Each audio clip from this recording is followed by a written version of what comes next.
There is a war being fought right now in Eastern Europe. The soldiers are Ukrainian and Russian. The weapons are American, German, and French. The money is mostly Western. But the bill, the real bill, the one that shows up in empty plates and closed schools and currencies, nobody wants to hold. That bill is landing somewhere else entirely. It's landing in countries that have never sent a soldier, never fired a missile, and never once sat at the table where these decisions were made. This is not a conspiracy. It's not a theory. It's a mechanism. And once you understand how it works, you cannot unsee it. Think about what happens every time a major war breaks out between economies that matter to the global financial system.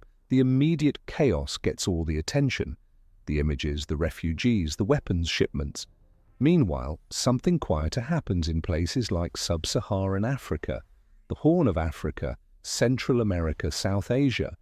The price of bread goes up, the cost of borrowing goes up, the currency loses value against the dollar, and governments that were already spending more on debt than on hospitals are forced to choose, again, between feeding their people and paying their creditors. That's the invisible chain. And the war in Ukraine pulled it tighter than it had been in decades. I've spent time studying how economic shocks travel across the global system, and what I found, and what the data confirms, is that the further you are from the conflict, the less political power you have, the less capacity to absorb the blow, the more you end up paying, not in weapons or soldiers, in hunger, in children who don't grow up right, in decades of development erased in a season. Size. Let me show you exactly how this works. Ukraine and Russia, before the war, were not peripheral economies when it came to feeding the world. Together they accounted for roughly a quarter of global wheat exports.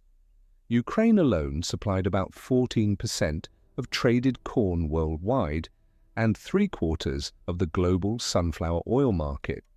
These are not luxury goods. These are the base inputs for the bread, the cooking oil, the porridge, that hundreds of millions of people in Africa, the Middle East, and parts of Asia eat every single day. Serious. When the invasion happened in February 2022, the Black Sea, the corridor through which almost all of Ukraine's grain moved, effectively closed. Ports were blockaded, ships stopped moving. And on global commodity markets, the reaction was immediate and violent. Wheat prices surged, maize prices surged, fertilizer prices, already stressed because Russia is one of the world's largest fertilizer exporters, jumped by 43% in a single month. According to the Food and Agriculture Organization of the United Nations, the global food price index had already reached a record high in February 2022, before a single shot was fired in that invasion. The war pushed it higher still to levels not seen in the history of that index in March 2022. Size.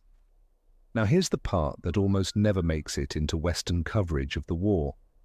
In London, in Paris, in Berlin, in New York, food price inflation was painful. It was a political issue. People complained, governments responded, central banks acted. But households in those countries spend on average somewhere between 10 and 15% of their income on food. They had room to absorb the shock. Serious in sub-Saharan Africa, the World Bank estimates that poor households spend approximately 75% of their income on food, not 15%, 75%. When the price of wheat goes up 42%, as it did between January 2021 and the spring of 2022, that is not an inconvenience. That is a catastrophe. That is the difference between eating and not eating, between children developing normally and children developing with the permanent cognitive damage that comes from early-stage malnutrition. A peer-reviewed study published in the scientific literature used national economic models to measure the near-term impact of the war across 19 developing countries. The result? Approximately 27 million more people pushed into poverty and 22 million more pushed into acute hunger. directly traceable to the price shocks from the conflict. Size. And here is where the story gets darker, because the food shock was only the first wave. The second wave came from the response to it. Western central banks, primarily the United States Federal Reserve, had to respond to the inflation that the war helped trigger. The Fed launched the most aggressive interest rate tightening cycle since the early 1980s. Surprised? Between March 2022 and July 2023, the federal funds rate rose by 5.25 percentage points. That is a staggering move. For American consumers, that meant more expensive mortgages and car loans. For developing countries, it meant something structurally different and far more dangerous.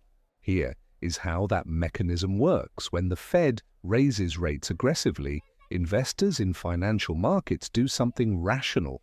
From their individual perspective, they pull money out of higher-risk emerging markets and move it back to the safety of dollar-denominated assets that are now paying better returns. Economists call it sudden stop. Curious, capital flows out, exchange rates collapse, and the debt that these countries took on, much of it denominated in dollars, suddenly becomes far more expensive to service in local currency terms. Size. Brookings Institution research found that the type of rate shocks the Fed delivered in 2022, the kind driven by market anticipation of more aggressive policy, had historically been the most dangerous variety for developing economies. Estimates suggested that those rate moves pushed the probability of a financial crisis in a given developing economy to somewhere near 55%, and the probability of a currency crisis even higher. In 2022 alone, 7 developing economies experienced a currency crisis. Concerned, 21 reached emergency agreements with the International Monetary Fund. Think about that for a moment. Thoughtful. A war starts in Eastern Europe. A rich country's central bank raises rates to fight the inflation that war helped cause. And in response, 24 countries on the other side of the world go into emergency financial mode. Not because they did anything wrong, not because they mismanaged their economies, but because they happen to be connected to a global financial architecture that was not designed with them in mind. Size.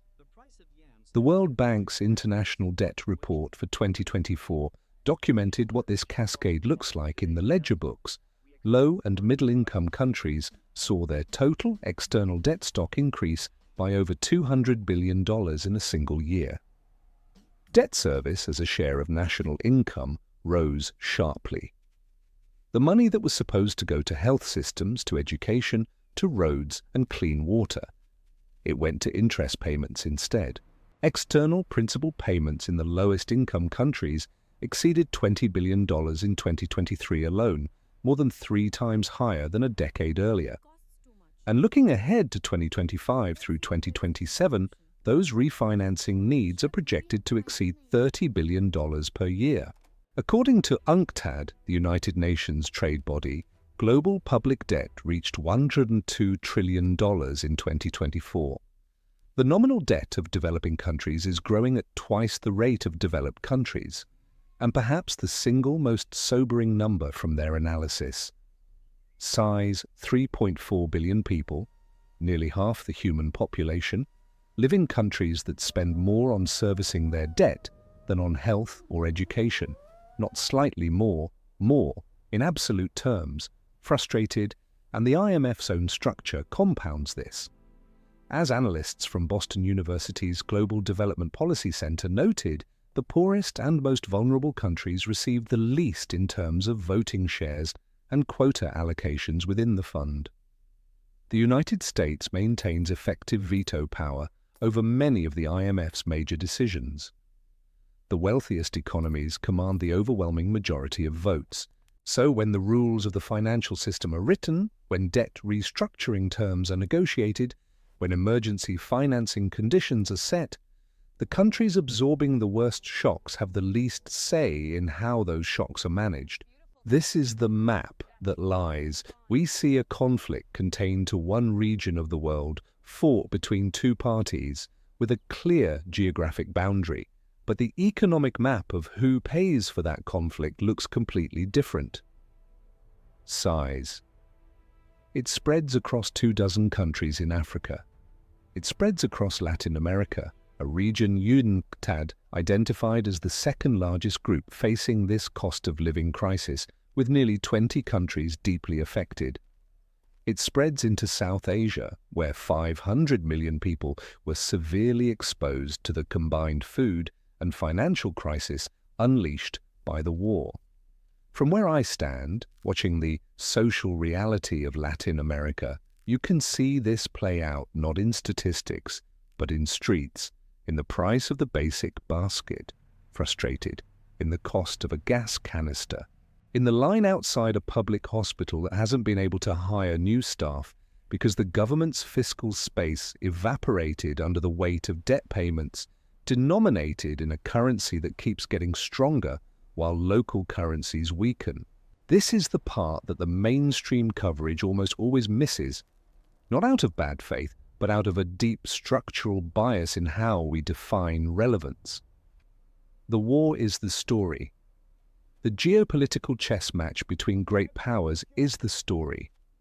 The diplomatic negotiations are the story. Size. The farmer in Burkina Faso who can no longer afford fertilizer, the teacher in El Salvador whose school budget was cut to meet an IMF condition, the mother in Yemen rationing bread. These are footnotes, if they appear at all. But the beneficiaries of this arrangement do appear in the coverage, just not framed that way.